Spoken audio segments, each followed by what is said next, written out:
In October 1956, an uprising took place in Hungary, led by students who were frustrated with forces who held control of their country.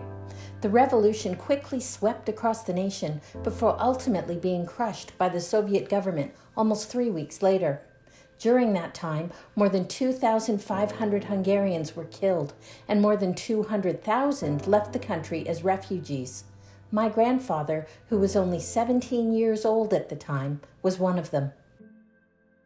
It was on a Saturday around October 25th when a friend of mine came and approached me that he asked me if I would like to go and join him, because already some of the guys, they left in our age, leaving the country. And then I said, yes, very much so. The Russians, they patrolled the bridge to enter to Zalaegerszeg.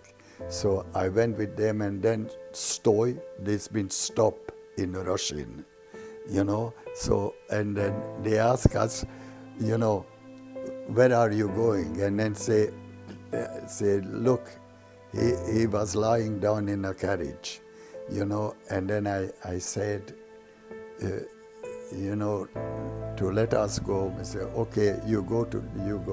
And then we went, and then they took him into the hospital.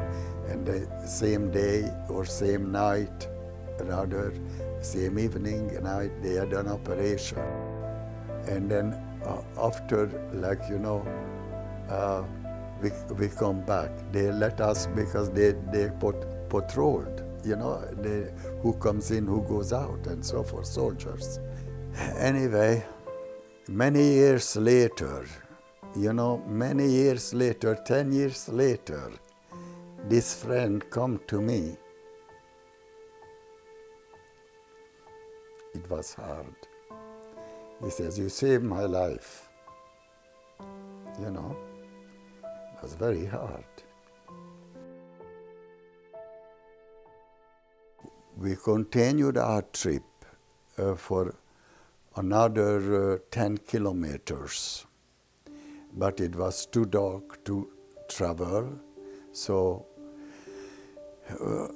people, they were already asleep, and we went into a barn that was unprotected, and then we slept in there.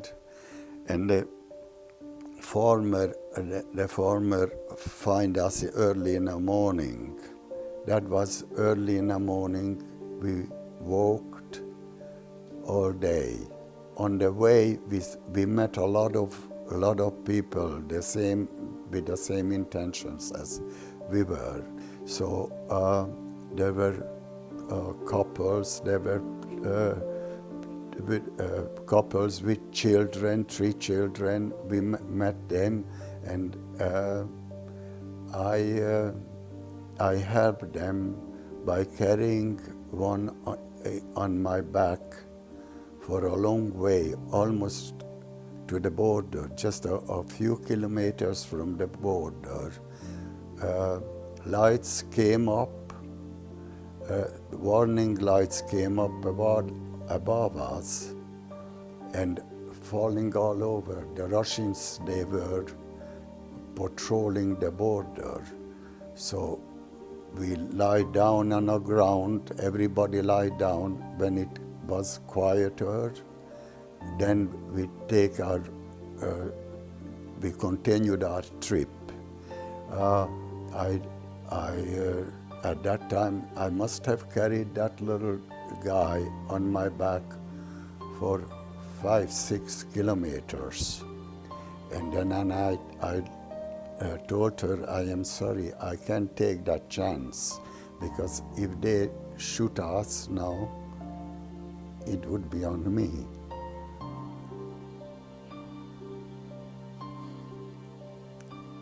It was hard. Finally, we began to see the light, you know, and then we because it was very dark, the lights very faintly seen in the distance, like, you know, and then we went in there, it was Austria then, and they were welcoming us, and who we met? The couple that they had the 3 children, and then she come and then hug me and kiss me and thank me for my good deed. Yes. It was a sort of waiting period over there till they could send us to a country that we wanted to go. But first it was, the United States was not open, so we went to England. They took us to England, and it was a waiting period till, you know, they process our files or papers to come to Canada. I arrived in Canada, Newfoundland, April 4th. We were on a very small 2-propeller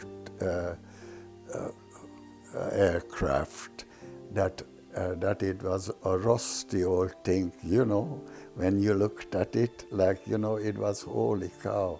They welcomed us and everybody got a $5 bill. When I came to Toronto, there were opportunities to play soccer. So I went to the Toronto Hungaria, and I made the junior team. And then I played for 4 years for a little money. Not too much money, but they always looked after us very well. And I volunteered anywhere to get a job.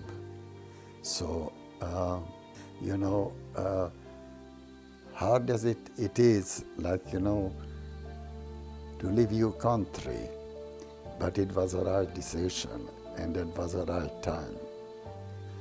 Canada is a beautiful country, and then it's, I hope it's, you know, it's welcome more immigrants to this country.